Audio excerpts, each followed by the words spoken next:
Hey, everybody, what's going on? Jeff Rieger. It's yet another episode of the Daily Ticket. This one from Monday, the week before Christmas, December 17th, 2023. And they're back. They are so back. You can admit it. I'll admit it. We all worried about the Lions. Hadn't played great football in about 7 weeks. I think we all started to wonder if they were capable of being the team that they were the first 6 weeks. Then the Denver Broncos come to town, a team that had won 6 of 7 and 7 of 10 and was the hottest team in all of football. And what happened? The Lions kicked the shit out of them. Like, they really did. It was the performance that we've been waiting for 2 months. It was the performance that got us all back on the bandwagon, whether you would admit it or not. And you probably won't, and that's okay, but I will. I think we all downgraded Detroit. They went from a team that could get the 1 seed, that could go to the Super Bowl, to, dude, I just hope they win the division. And maybe that's all they'll do. Because after the 42-17 whopping of the Denver Broncos on Saturday night in downtown Detroit at Ford Field, the Lions would have to go pure SOL to blow the division. By the time you see this podcast, the Lions might have already clinched a playoff spot. Probably not, because the Rams are winning, but still. Later on tonight, Seattle's going to play Philly. Loses, Lions are in the playoffs for the first time since 2016. So boom, check that off the list, all right? But we did go from like, hey, they could go to the Super Bowl to, I just hope they make the playoffs. I just hope they win the division. I just want a playoff game. But what they did on Saturday night just told everybody, I think, in the entire world that they're back. Or maybe they never left. Or maybe they've been listening to us because they changed a bunch of stuff. And man, did they kick the crap out of the Denver Broncos. And if they play like they did on Saturday, they can beat anybody. They really can. They can beat the Niners. They could beat the Cowboys. They could beat the Eagles. They could go to the Super Bowl if they play like that. And seeing how they played on Saturday shows you that they're capable of playing like that. That was the one thing I worried about. Could the Lions mimic who they were in the first 6 weeks when they were blowing teams out by double digits, where the offense was the second best offense in the game, where the offensive line was blocking, where the defense was only giving up 19 a game? Could they get back to that team? And as week went on, I thought, no, they can't. Whether it was Baltimore or the Saints or even the Raiders, despite winning a lot of those games, they never looked the same. But on Saturday night, it was the same old Lions, but in a good way. The same old Lions from weeks 1 through 6. They dominated the Broncos in every way, shape, or form. Where do you want to start? It was all great, with the exception of the start. Jared Goff early on did not look great. Didn't seem to have a great understanding of where his receivers were, a great view of the field. But man, did that change. Because I've told you this before. When the Lions have their full complement of offensive line help, and they did on Saturday, they had their starters in for only the 5th time all season long. God bless Frank Ragnow. Dude had meniscus surgery and still played a week later. Dude's a warrior. But the offensive line was just outstanding. And Jared Goff had all the time in the world. And I know we've been negative about Goff, if you want to sign him, if he's the future. One thing that is true, if you give Jared Goff time, he's going to shred you. He's going to thrash you. And that's what he did to Denver, to the tune of 24-34, 278, 5 touchdowns, was sacked twice, a rating of 134.6. He tied a career high for touchdown passes. He was awesome. And he got Amon-Ra St. Brown back involved. Like, do you remember the last 2 weeks? Against the Saints, against the Bears, Amon-Ra was not the same dude. And Jared Goff made a point to tell the media, we got to get 14 back involved. Well, he was involved. 7 catches, 112 yards, 1 touchdown. But it wasn't just Amon-Ra. Sam Laporta, 5 catches, 56 yards. Not 1, not 2, but 3 touchdowns. 3 touchdowns. Jamison Williams got the most targets of his pro career. 7 targets, 4 catches, 47 yards, and he made some nifty moves out there. And that's before you even get to the running backs. The combination of Jahmyr Gibbs and David Montgomery ran for 185. And I know the Denver Broncos have a really garbage rush D, and it showed. Gibbs was breaking tackles left and right. Man, that guy's got some burst, making moves and nose for the end zone. David Montgomery, 17 carries, 85 yards. Mr. So steady. That combination of running backs is going to get you somewhere in the postseason. Call me crazy, but I believe it. Jahmyr Gibbs also had a catching touchdown. Lions got 5 touchdowns out of their rookies. Laporta had 3. Gibbs had 2. And the Lions beat the living pulp out of the Denver Broncos. And they answered every question that you have. And I did the postgame show on Saturday night. I told you about this on Friday's podcast. I was worried that the Lions were going to lose, mainly because I had to do the Lions Network postgame show, something I had already been kicked off of years ago. I got another crack at it, and I just had this nightmare that the Lions were going to poop to bed, and then I had to trash them, and goodbye postgame show yet again. But people were angry at me in the postgame show because they claimed I flip-flopped. Because I did a show before the Lions game, and we talked about Goff not being great. I did say the Lions were going to win, but when I came on the air after the game, I was fired up, as you should be fired up too, because what they showed you on Saturday night proves to you that there's so much more in the tank. That team had been gone for 2 months, and the offense put up 42. We worried about turnovers. Denver forced so many turnovers, the best in the game at making sure you turn over the football. Not a single turnover for Detroit. So the streak continues. When the Lions don't turn over the football, they win. It's that simple. When they turn over the football, they lose. In their 4 losses, a combination of 10 turnovers. When they win, they don't turn over the football. And they did not turn over the ball at all. So that was fantastic to see. The one strength of the Denver Broncos was not a strength at all. But how about the defense? Should we talk about the defense? Because the defense was just as impressive as the offense was. Listen, Saturday night, downtown Detroit, you knew the crowd was going to be jacked out of their minds, which they were. All right? You knew the Lions, if they had it in them, were going to come out after how they played in Chicago, and they were going to let it out on the Denver Broncos. That's exactly what happened. We just wondered if they were still capable of it. I think they answered that question. We talked about how great the offense was, but let's talk about the defense. They held the Broncos to 17 points. Now, you know Denver isn't this great offensive team to begin with. That's okay. That's fine. But they were in Russell Wilson's face all freaking night. Russell Wilson on the night, 18 of 32, an 88.4 rating, just 1 touchdown, 223 in the air. Nothing impressive at all. And you want to know why he wasn't impressive? Because the Lions were great defensively. Furthermore, Aaron Glenn did exactly what you wanted him to do. He switched things up.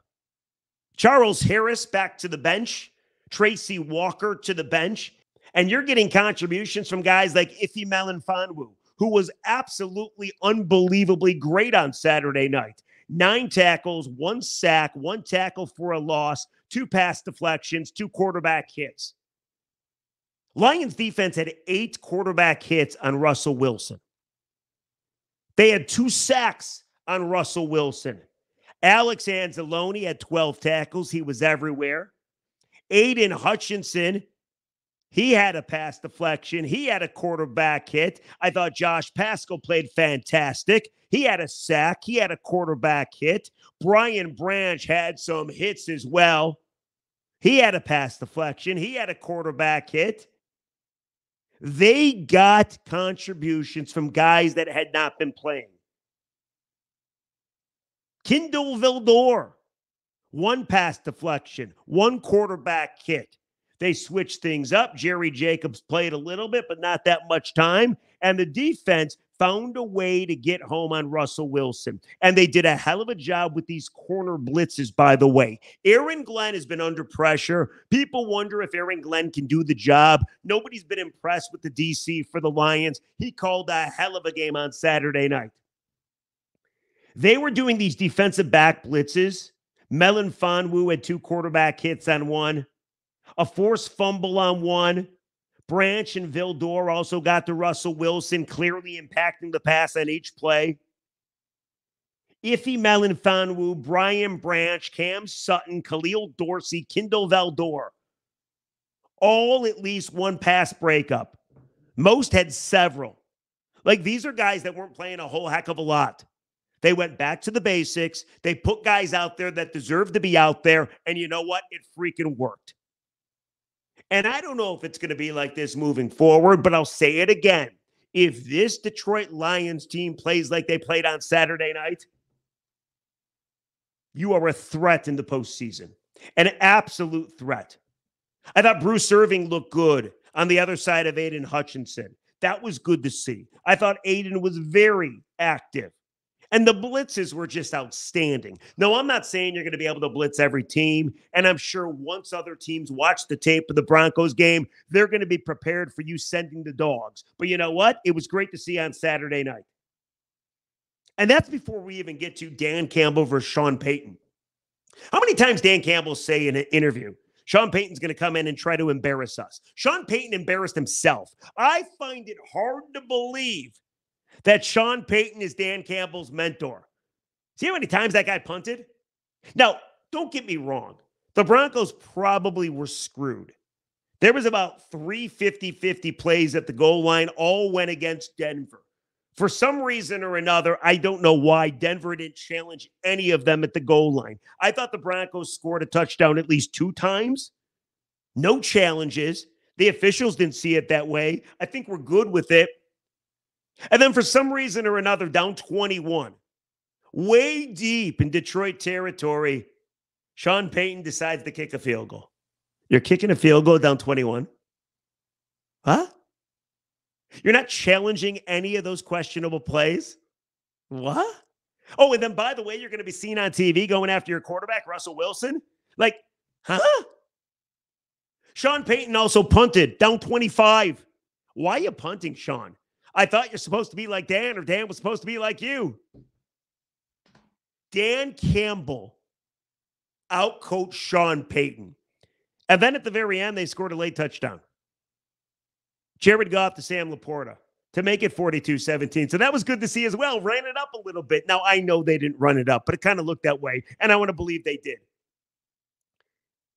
I do believe Shawn Payton, not all that impressive. Dan Campbell was probably saying Peyton's going to come in and try to embarrass us for himself and for his team.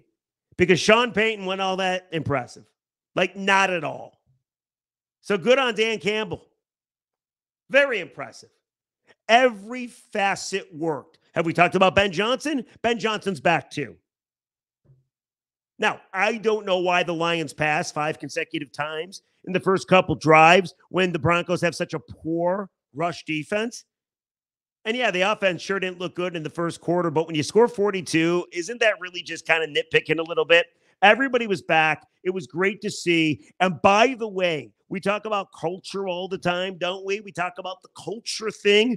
Dan Campbell now 24 games without a losing skid. I don't want to compare these guys to teams of the past, but I'm going to do it anyway. Because you know damn well in the past, when a Lions team starts to slip, it slips, then it dies.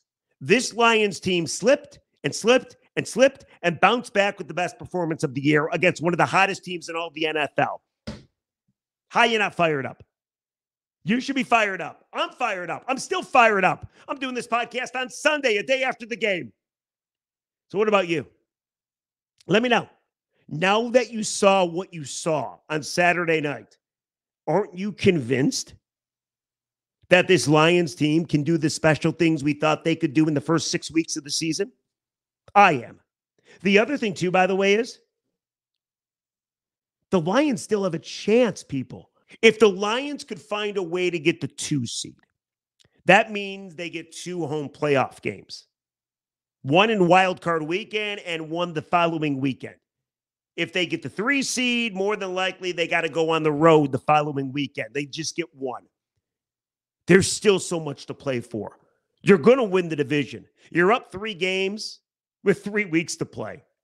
The only way you cough away the division is if Minnesota wins out. They got 2 against the Lions, of course, and 1 against Green Bay, who all of a sudden doesn't look good anymore. Can't believe we were worried about them. And the Lions would have to lose out. They would have to lose to Minnesota twice, and they would have to lose to Dallas in Dallas. But here's the deal, guys. Minnesota has Nick Mullins as their quarterback. They blew a 14-point lead on Saturday in the 4th quarter, helping the Lions immensely. So you know what? Lions aren't going to choke away the division. They're going to win the division. Lions could very easily get the 2 seed. Outside chance they get the 1 seed, but you feel the Niners are going to get that. And away we go. It's playoff time. You're going to get your first home playoff game in 30 years since 1993. And hopefully you get the Los Angeles Rams. Because, by the way, it is trending that way. I'm doing this podcast on a Sunday at 6:06. But if you look at the playoff standings currently, I'll just do this very quickly. More than likely, let's say the Lions get the 3 seed. All right? San Francisco gets 1. Dallas or Philly gets 2. The Lions get 3, which means the Lions play 6. Currently, the Vikings are the 6th seed, but you will have beat the Vikings, so they're going to be out of the playoffs. Bye-bye, Minnesota. Los Angeles is going to be a team that will be in if they continue to win. And you got a chance to take on the Rams in the first round at Ford Field. Now, a lot can change. It's not in stone. Don't take it that way.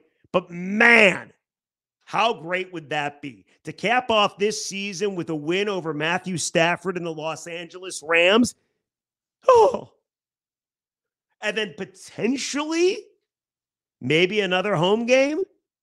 If you're the 2 seed, if you're the 3 seed, maybe you got to go on the road somewhere. But you will have accomplished your goals. And then you'll be searching for more. So let me know. Are they back? Am I flip-flopping? Am I too dramatic yet again? I don't know how you watch that game on Saturday and say to yourself anything but this team, when they play like that, they can beat anybody. And having that offensive line back is so massive. It's so huge. They get offensive line health for the remainder of the way, and I think this team can do special things. And I didn't think that before this game. So tell me what you think, comment section below. Now, instead of doing comments today, we'll do comments again tomorrow. And I will have more clarity of the playoff picture. And we'll talk about some Detroit Lions specifically. But a lot of you reached out to me. You know that my brother is a big Bronco fan. He went to the game on Saturday. And his day, by the way, started out fantastic. I wanted to share this with you instead of doing the comments. All right? So my brother got on the field. He had sideline passes, got hooked up on the Broncos sideline. He was meeting players' wives. He was so happy. As Jim Leland said, he was happier than a hot hog in a cool mud puddle. I mean, my brother was so excited. And then one of his friends saw Shawn Payton, the head coach of the Denver Broncos. He got Payton to come over and meet my brother. And look at this picture that my brother got to take. Look at that. Look at that. My bro met Shawn Payton. This is before the game. Dave is so excited. Oh, my goodness. I was excited for him.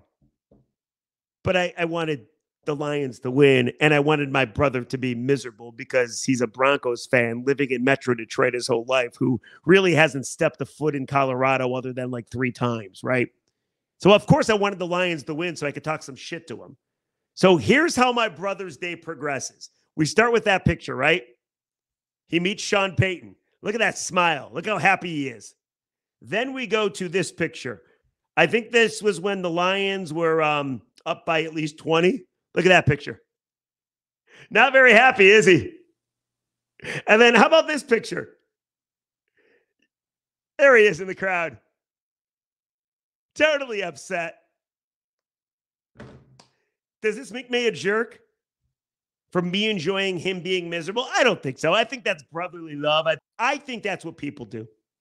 So, hell of a day on Saturday. Lions win 10-4. By the way, the quickest to 10 wins since 1970. They're going to the postseason. They're going to win the division. And who knows how far they can go. But after watching them on Saturday, the sky is the limit. It's so good to see them perform like they did. And I give all the credit in the world to that entire team, especially Dan Campbell. Again, no losing skids in 24 games. And when this team loses, all they do is respond with wins. Jared Goff says it's their superpower, and I would agree with him. So let me know what you think. Please, as always, follow the Daily Ticket, rate the Daily Ticket, review the Daily Ticket. We'll catch you tomorrow on a Tuesday. Holy smokes. That was fun Saturday night. By the way, one quick parting thought. I'm happy that the Lions win the division. I'm happy they're getting a home playoff game. But if I could have one more request, could we get a home playoff game on a Saturday night? Ford Field was extra special. That place was insane. I don't think anybody's beating the Lions if the playoff game is on a Saturday night and the entire offensive line is available to play and the defense continues to play like they played against the Broncos. Next up, Minnesota. Got to beat the Vikings. Go win, and you win the division next week right before Christmas. Hell of a Christmas present. And then who knows? Maybe the last game of the season, Minnesota at Ford Field, you can rest some players and get ready for the postseason. Hell, who knows? Maybe you get a break and the Niners lose somewhere along the way and the Cowboys and the Eagles lose, and maybe you end up being the 1 seed. All I know is whether you believe that could happen or not, it's great that we can talk about it on the, fourth to last week of the season. So that's the Daily Ticket for today. We'll catch you tomorrow on a Tuesday. Thank you, everybody. Hope you enjoyed that game as much as I did. See ya.